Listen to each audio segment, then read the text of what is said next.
welcome to another episode of Cars and Caffeine with CastHeads magazine right here on your favorite YouTube channel that talks about die-cast cars in all scales and sizes. And as always, we are here at the Gravesend Model Center, meeting up with guests from the area, collectors from the area, which is always exciting because it's always great to meet new people. So if you're watching this and you want to get in on the action, you can call us up on hello@castheadsmagazine.com and let me know whether you'd be interested in being a part of the show and being a part of our little conversation that we have on as regular as we can. Actually, don't forget, Gravesend Model Center has quite a few interesting things in the shop. It started off with a lot of diorama bits, but now that I've been a pain to James, we've got more die-cast. And I have to say, one of the interesting things, and I'll be talking about this in the magazine in the few upcoming issues, is James recently bought a load of Matchbox cars from the 1980s, and this was before Matchbox was owned by Mattel and after they were owned by Leslie. So it was a very troublesome time for Matchbox.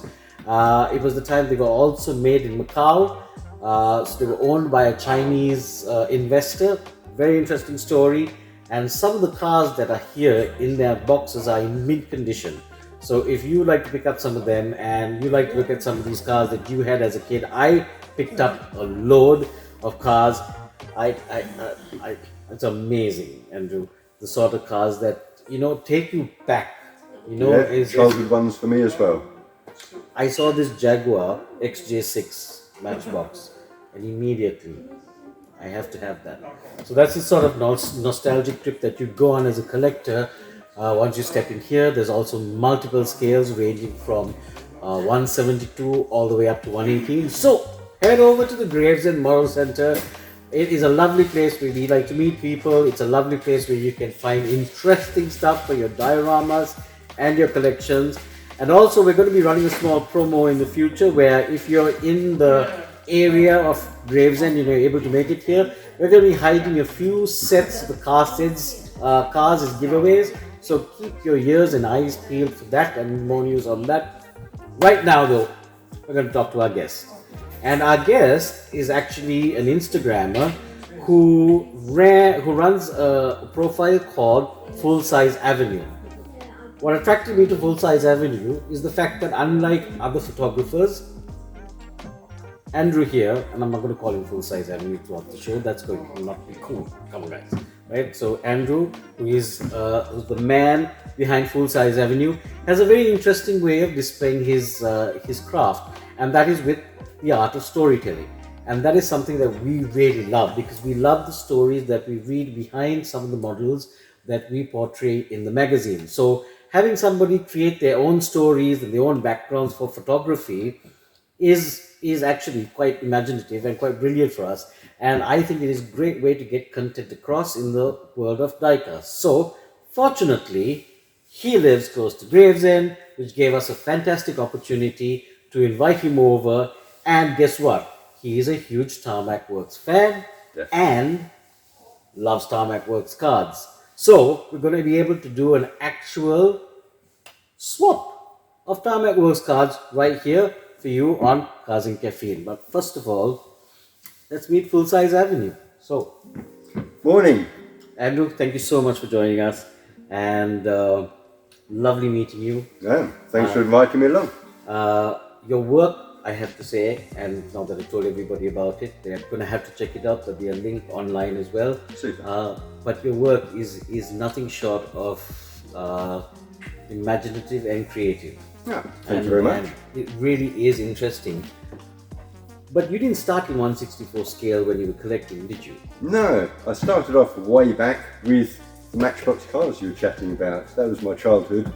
Then obviously you go to school, you give up collecting, and then I got back into it as an adult. Started with 1/43rd. Built up a good collection. Mini Champs, Norev. We've got some of the other brands, Spark. Spent quite a lot of money on those. Built up, but shelf space I found was taking up a bit larger, more space. Had a couple of 1/18ths as well. And then And then during COVID, got back into it, thought, let's try a smaller scale. Looked at the Hot Wheels, started off there, and then things just progressed.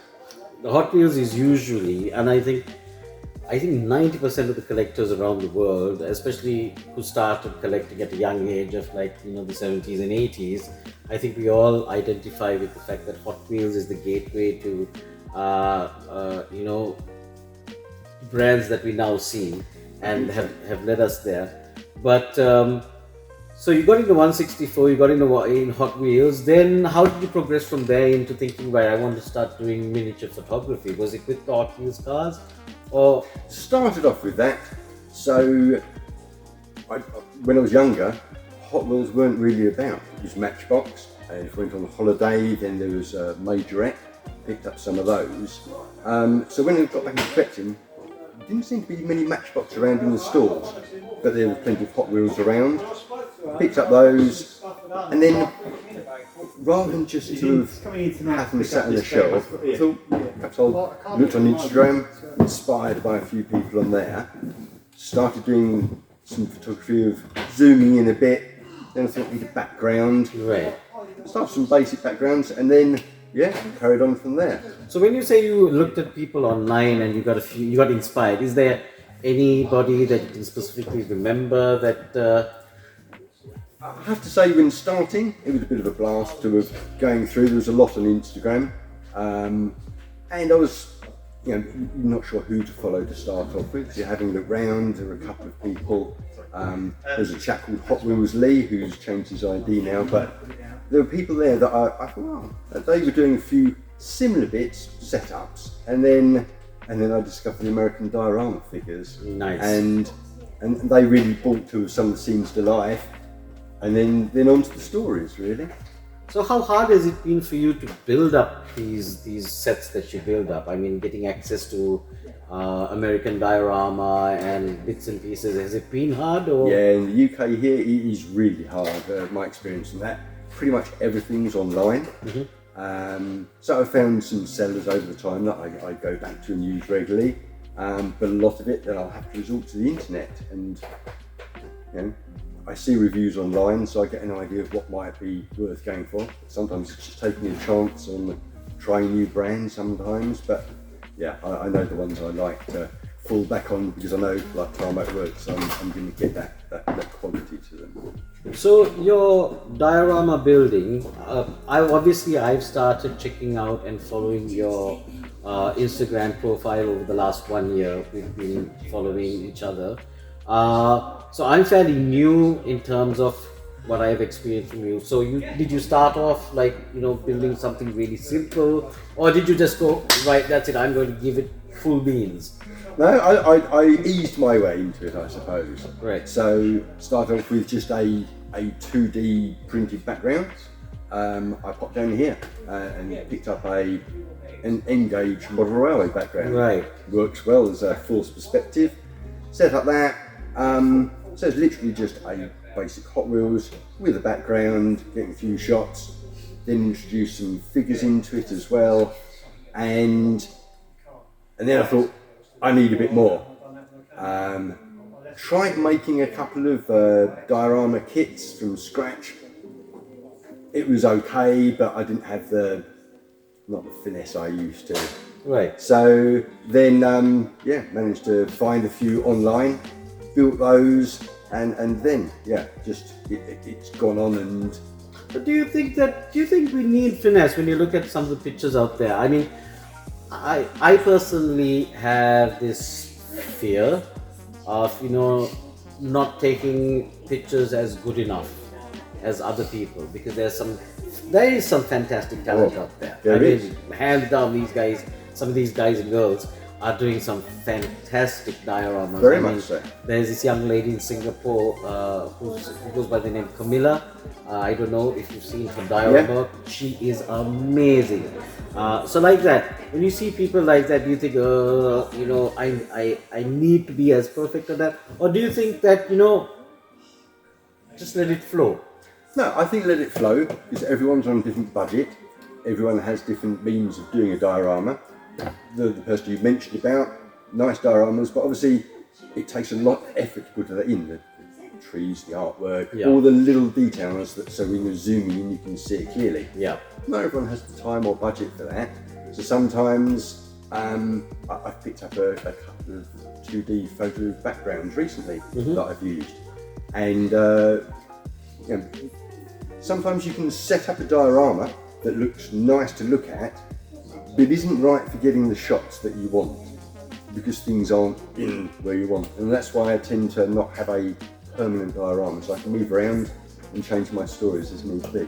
I have an interesting setup. I have on my balcony this side pillar that's about 4.5 feet in height, and it's got these little clumps of moss that look like little green bushes. Nice, yeah. So when you set up some of these rustic brick walls and stuff like that, that you get again for N-gauge, but if you've got the perspective right, Yeah.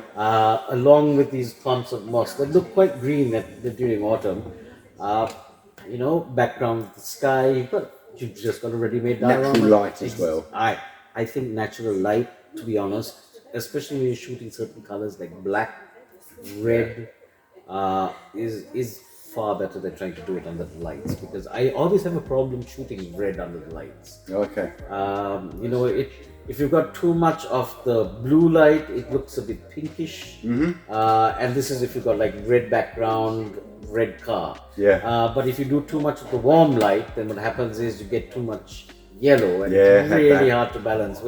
Whereas natural light, and I think that's going to be it's going to be really apparent in the new issue, because I shot a 1/18 scale automobile Honda Civic in 1/18 scale outdoors for the cover of the new issue that we're working on. So Look forward to seeing that. Pretty juicy. Yeah. So how did you progress onto doing stories? I felt that I needed a little bit more added into it. So I'd set up the scenes with the figures, and then as I was setting up, I thought, oh, he could be doing that, and yeah, followed on. And one of the other chaps I was with on Instagram, I'd sent him a couple of figures. I had a duplicate pack, Right. and he was doing a similar thing. We were like bouncing the stories off of each other. That's very cool. If we ended up in the same car, he'd have it with the figures, and he'd put, oh, I'm going to be driving along to Full Size Avenue, and then I'd have the car appearing in my scene and give a nod to Hot Wheels Lee and on that side. So it was good on there. So helped for long, and again, yeah, just carried on building up. Sometimes you get an idea, save it for later. I like that. So do you have like a notebook where you have you know, story ideas that you while you're probably traveling or something, or in the supermarket, or Probably even the bathroom? To be very honest, that's where I get my ideas for CastHeads. You know, do you have like a little black book of ideas? I have to say, it's not as complex as that. I'll just see something, I'll try and remember it. Oh, okay. And then it'll pop back later.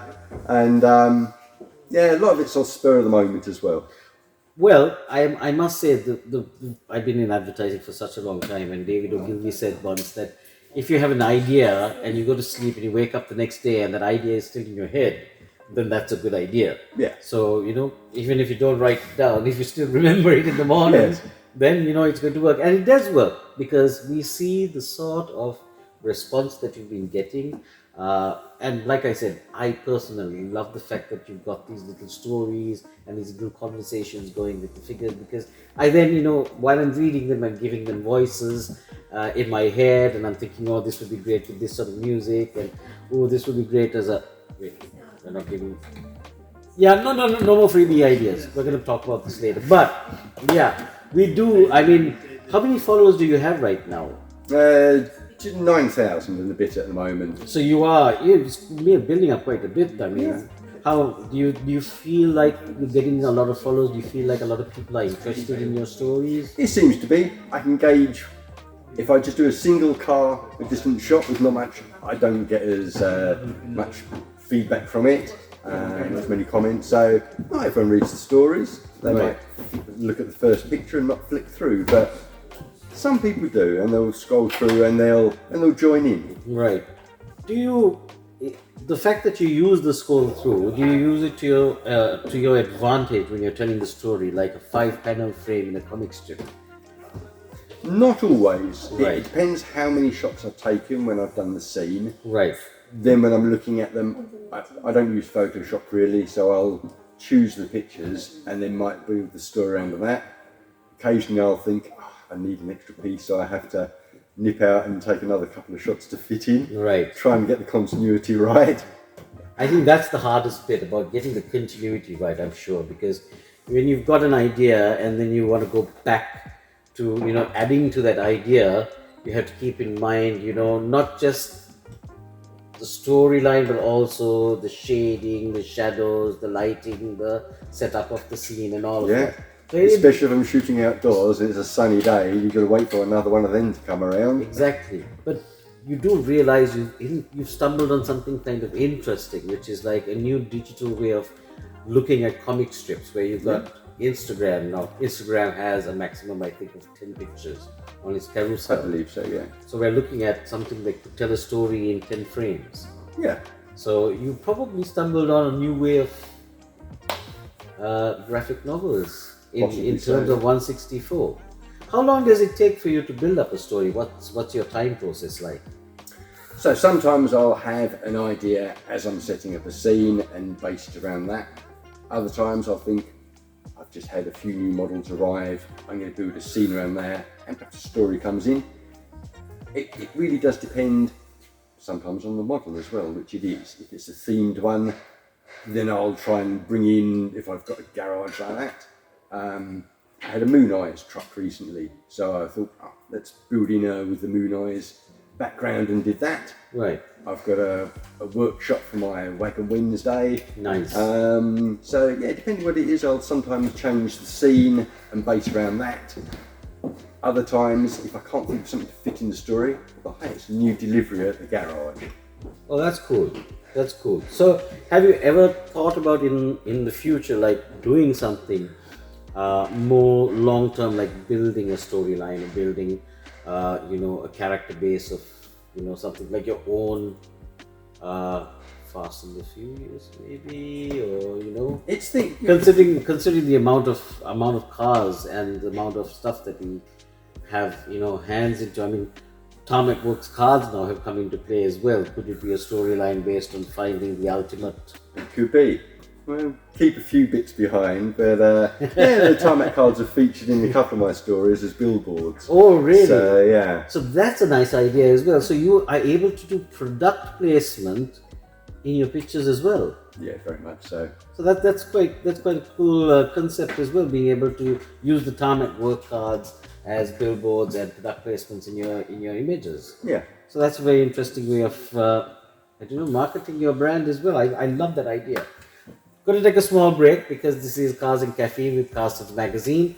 So while we take a break, there will be an interesting video to watch, and then you should get yourself some caffeine, and we'll be back, because now we're going to move into the next segment of the show where we actually have a look at some cars, and we're going to be looking at the new Tarmac Works cars and cards.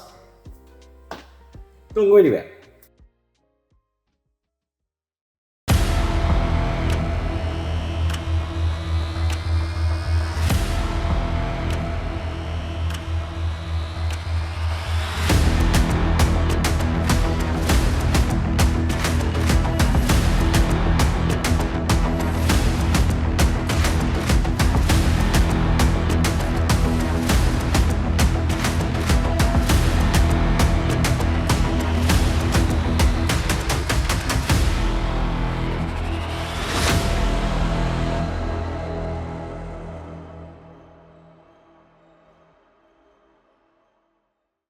Yes. So we're back, and we have a fantastic range of cars as always to look at. Thanks to my Tarmac Works.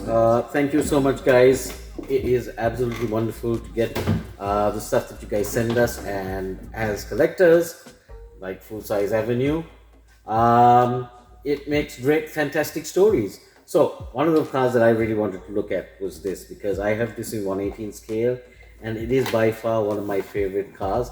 I have recently got a new appreciation for Mercedes because I own one, and you know it's one of those things where you've achieved something in your life you've always wanted. So yeah, this I have. It's just, I'm going to end up breaking this. You know that, right? Okay. So for starters, rubber side mirrors, which is always good for Nigel. And wow, look at that. That's It's lovely. Nice graphics on it. Lovely grill. Yeah, very nice. Is this photography worthy? I would think so. This is very nice, yeah. Yeah, colour contrast. It's also nice. Nice set of wheels. Let's get it up close so that I don't know if it'll get focused, but yeah, I'll get a nice close up of this. I really love how Tarmac Works has improved in leaps and bounds over the years. I mean, I remember when they first came out, their wheels wouldn't even roll.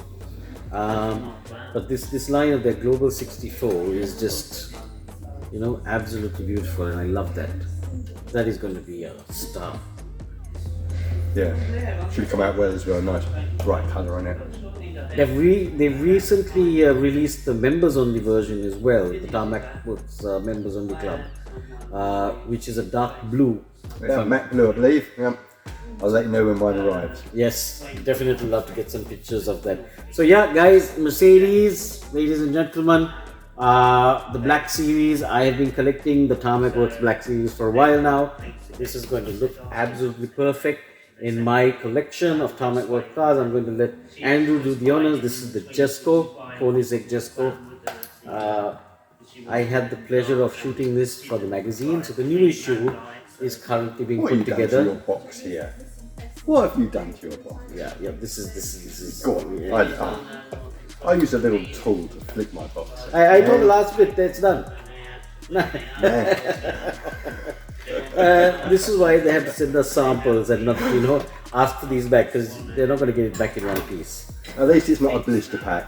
Cardboard boxes better. At least you can close them. I believe cars should be opened.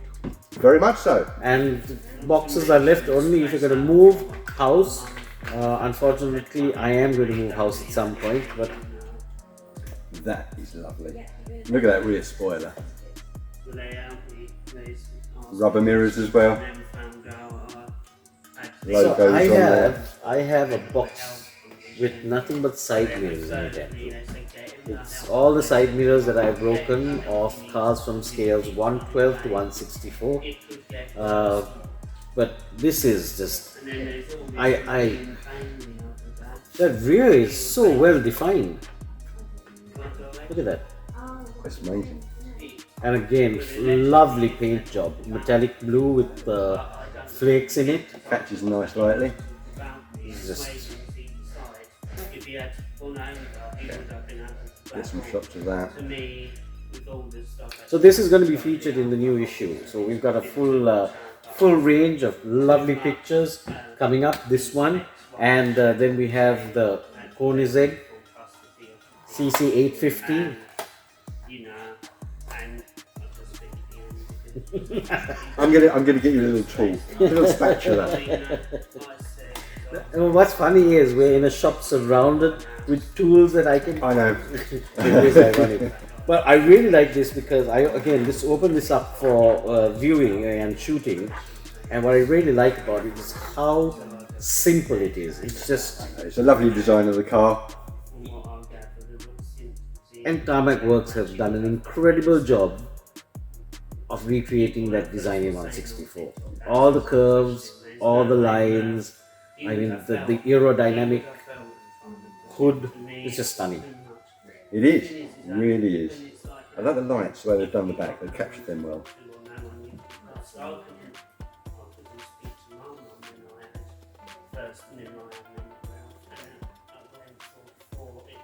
Beautiful, guys. Nice Beautiful. model. Really so your choice out of the three, the Mercedes, you think? Actually, and this is going to be surprising because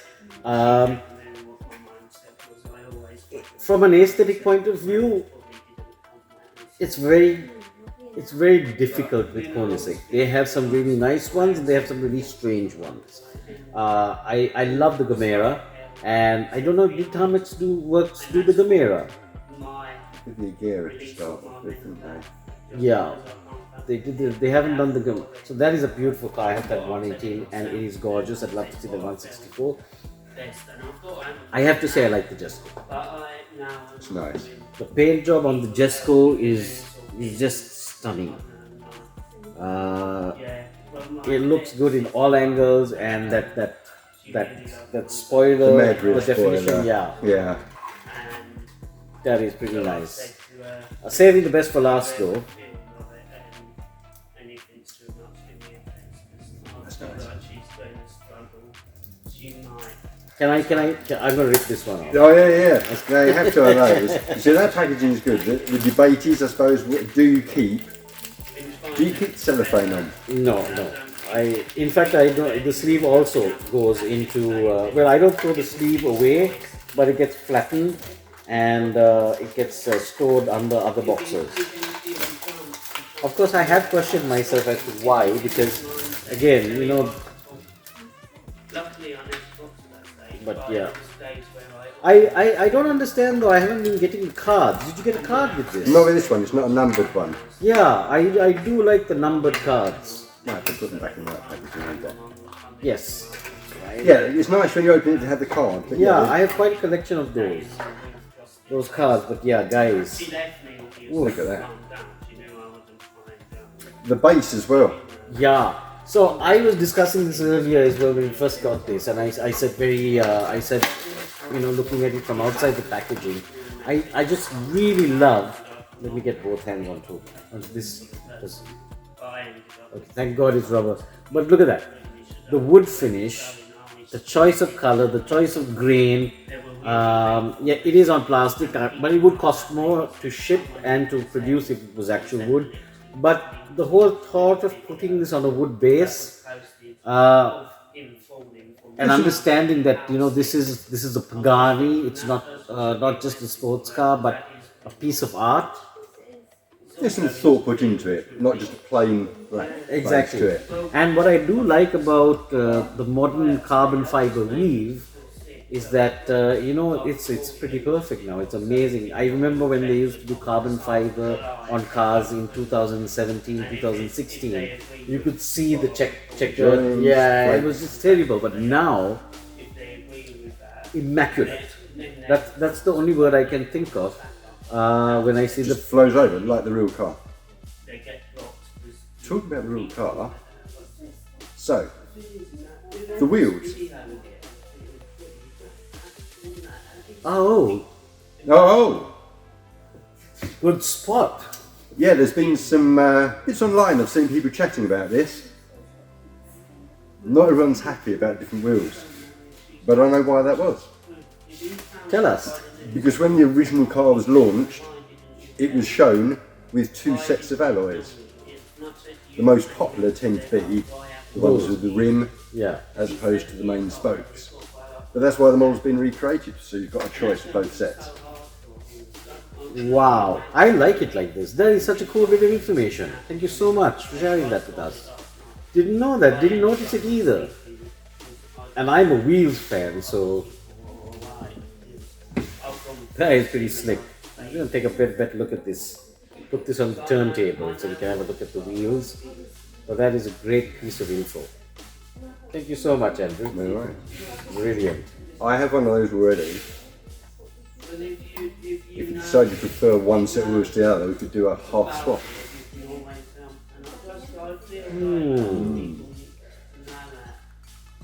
I It's don't know, nice like that. I do like it like this, and I do like how the fact that Tarmac Works first thought about doing it in the original format without doing it, thinking, collectors are going to want this. And because I do understand that some collectors would like to have it on both sides, but There's one other model in the Tarmac range that has that as well.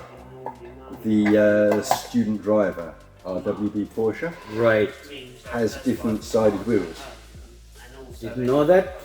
Ah, Now I must get that. That is one of those cars that I haven't gotten. So maybe next show.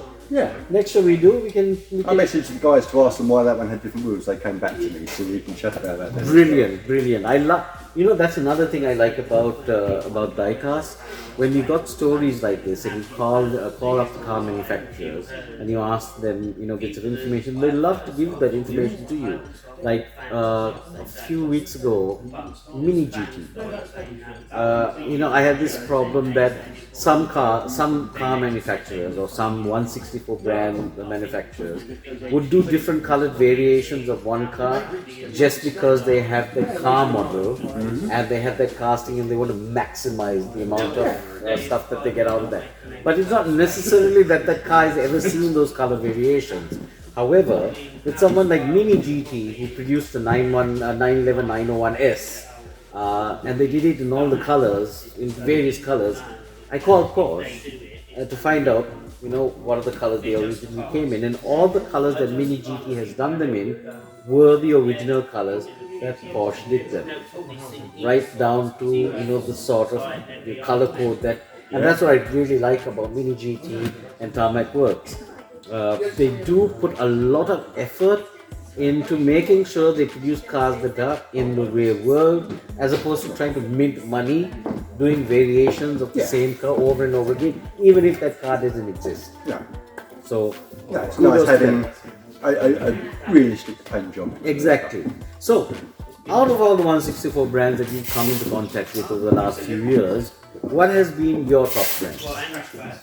There's three that I stick to mainly because I know that I'm going to get the quality and bits like that. So I suppose top of them is going to be the Tarmac Works, a good range of castings, stuff that I collect is quite varied. Second after that would be, I suppose, value for money, very different to the Mini GT. Again, a wide range, but a lot of the Liberty Work cars which I collected. And then the third one, 64, a little bit more expensive, a little bit more detailed, and a good choice of models and castings there. Excellent, because those would be my top three choices as well. And I do love the fact that Mini GT also doesn't cruise themselves to doing just one thing. They've branched off into various other things, like they've got their heavily modified section, which is Kaido House. Yeah. And then they've also got, I was going to say something, with Ferraris and Maseratis with BBR. And this again, I actually got this for you to have a look at privately, because I have done a complete photo shoot of this with some really cool accessories in the new issue that's coming out. But yeah, BBR, and we're going to see a lot of interesting cars from Mini GT and BBR, because I don't know if you're a Formula One fan.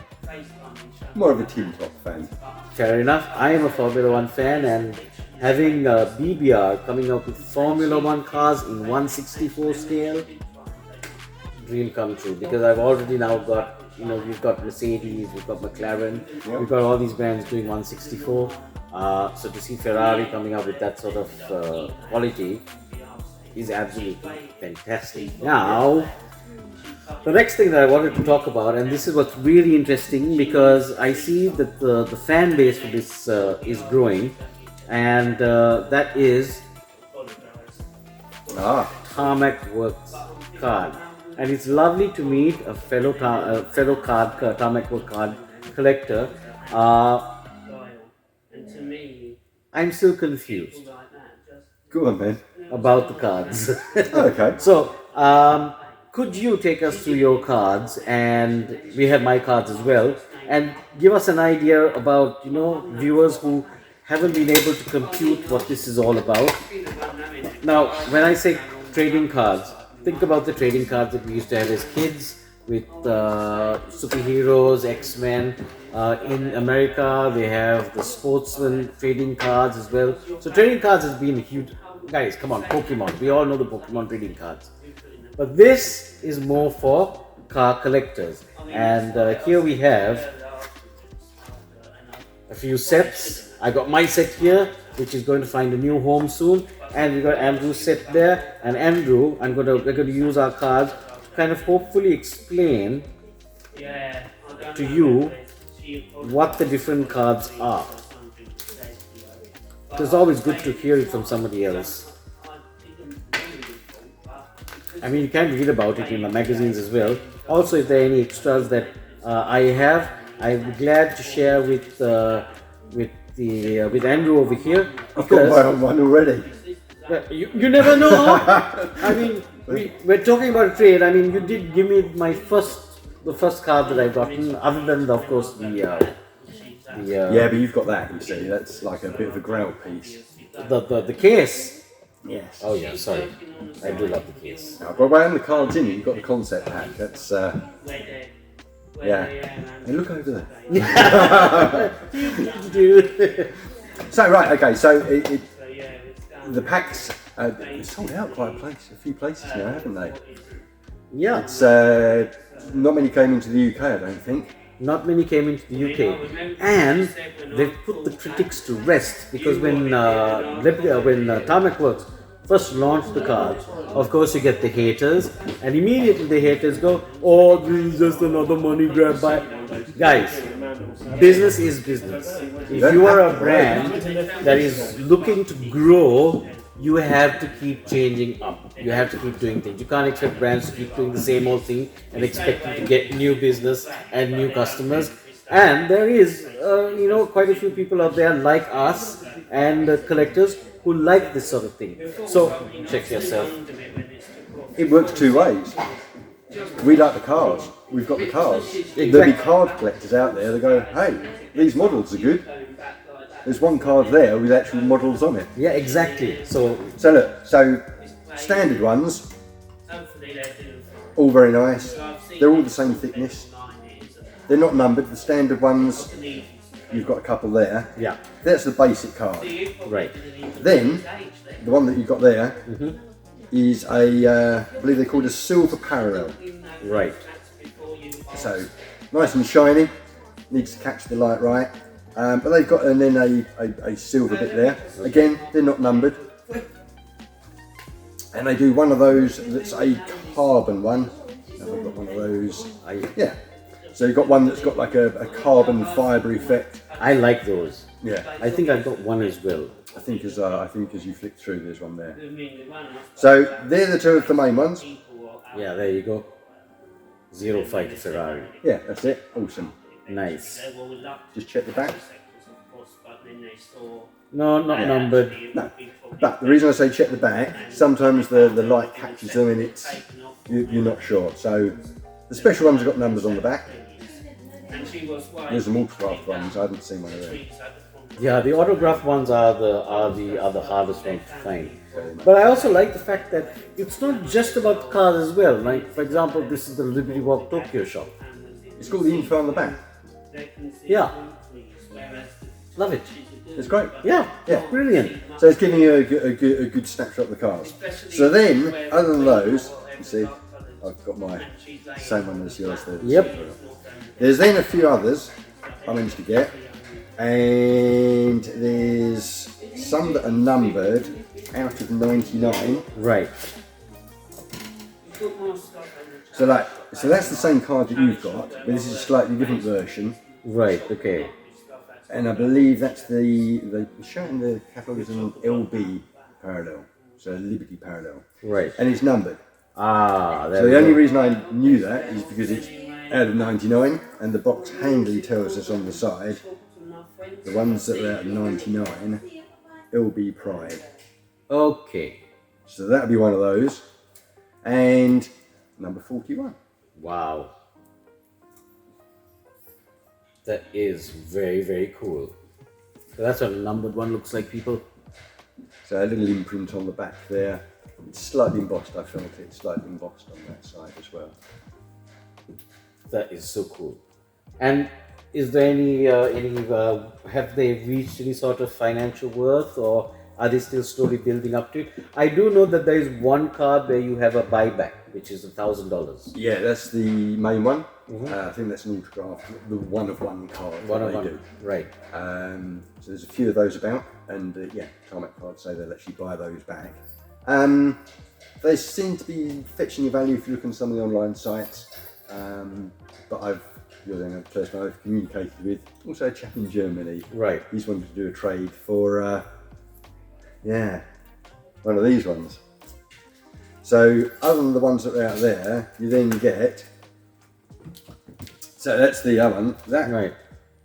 That one there. The tie and die. Yeah. Oh, that's very nice. Now they're numbered out at 25. There you go. So it's essentially the same car, and this is called a tearaway series because they've got this tearaway. Yep.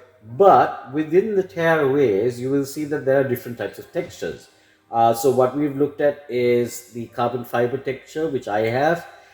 Andrew has a carbon fiber texture version as well, but his version is numbered, so he's got a smaller run of those cards. And then this is the tie and die version, which has got an even smaller run, 25 cards. Yeah. You said. Yeah. So 25. So he's got one of 25.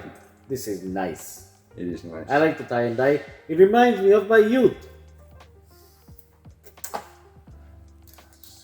And yeah, now that was quite unusual. So I'm actually in a very lucky position to have two Tan tan tan. number 10 and number 11. That is very nice. That actually is very cool. A good set to have. So we'll be chatting off screen later and seeing what we can trade for those. I have nothing. I have no numbers. Oh no, there's a fair number there. So do you want to flick through? I see some silver ones that you've got amongst those. But I also do like these. No, yeah, you see I didn't mention those. Yeah. And to me, that's it's going to be one of the, I'll be very honest, I am a sucker for these sort of things where you can build up a picture with the back. I used to do this with the Marvel cards that I collected as well, where you'd have either 6 or 9 cards. I think this is a 9 card set if I'm not mistaken. There you go, you've built up quite, yeah, so it's a 6 card set. No, you've got the bottom as well. Oh wow. These 9. Nice. I've probably got a couple of the others on the other sides, but I'm using my doubles. Yeah, so this is where Comic Works gets you, because now you've got to buy more packs to kind of find the balanced pieces. However, the chances are you can end up with one of those numbered cards or something really, really special. Think about it. You get that card where Comic Works will buy it back from you for $1,000, Would you sell it back? Would you say, that's a good question, isn't it? Would you sell it back? That's a nice amount of money, but you've got that autograph card. But you'll be able to buy more cards, which will give you a chance to own more. Oh no, so that's one of one. yeah. 1 to 1 sec. That's a good debate. Perhaps people want to let us know what their views are. Please do. Would you sell that one card for $1,000 or would you keep it?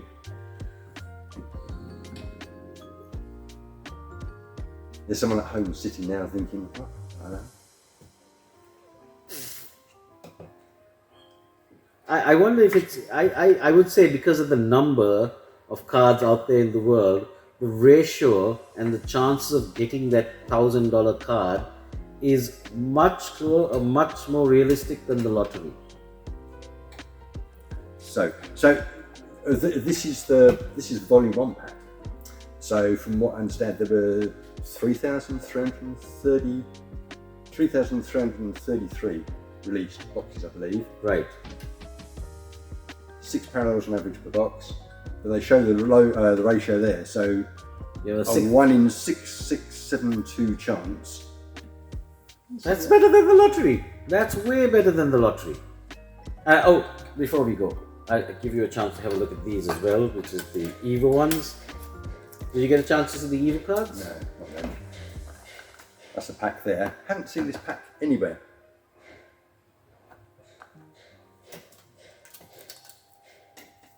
I know people in Hong Kong. No, I mean straight up. No, see, Comic Works sends this to us, and basic card. But that's a silver parallel. Right. I don't know what the ratios are on these ones. So I don't know. does it have it on the box? No. No, I've not done research into that one. So this one got that. Mine's not got cards in. Oh, okay. So it's the same car. No. No, you've got the members only model. And that's the Evo 1. Yeah. And that's an Evo 2. Yes. Slightly bigger box to fit the cards in. Yep. But guys, the tarmac world and the tarmac universe is growing, and I think it's growing in great ways. I love how this is. This is what you would call the tarmac universe, where you've got the cars, you've got the cards. It's now just a matter of trying to see what else Tarmac Works come up with. Have you seen the Coca-Cola stuff that Tarmac Works is coming out with? Yes. It That looks good. I am really excited because Dodge van, wasn't it? I saw. the Dodge van, there's the highest van, and what I do like is they're bringing back some of the old branding as well. So the highest van has the Coca-Cola logo from the whenever there's a beat, there's always a drum, always Coca-Cola era. So, and that was my generation of drinking Coca-Cola. So I was always a Coca-Cola fan. Thank you so much, Andrew. My pleasure. It was absolutely wonderful having you on the show today. It was lovely looking at the Tarmac Works car. It's very encouraging and it's very exciting to know that there is a fellow Tarmac Works car collector in the area, because now it gives me a chance to kind of like get in on this and bring back some of that childhood fandom that I used to have. And also, just to give you an idea, one of these Liberty boxers will cost you around a maximum of £80.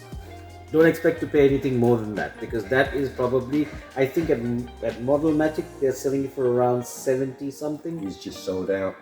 He's just sold out. Sold his last lot. So there you go. Yeah. So you guys, if you're into if you want to get in on this action, you're gonna be a little quick about it till we've kind of built up, some sort of fan base where Tarmac Works will be sending more cards this way. But right now, the majority of the fan base is in Asia. So let's pump up the volume. Let's get our card books out and let's get into trading. And this looks really exciting. If anyone in the UK has got them, then they need to get in touch. We've got doubles here that we trade. Exactly. So, I think we're going to have to start a Facebook group sometime soon. But for now, check out Full Size Avenue on Instagram. Check out the stories. Check out some of the stuff that Andrew has done. And enjoy the hobby of collecting. So this is me, Nigel, signing off from CastHeads here at Gravesend Model Center. Big shout out to Puma. Thank you so much for the wonderful gear. And as always, a big shout out to our guest, Andrew, who took the time to come out here and share this wonderful knowledge and his wonderful thoughts on the hobby. Thank you so much. Thank you. And we'll be seeing more stuff from you, hopefully. Excellent. Take care, guys. Take it easy.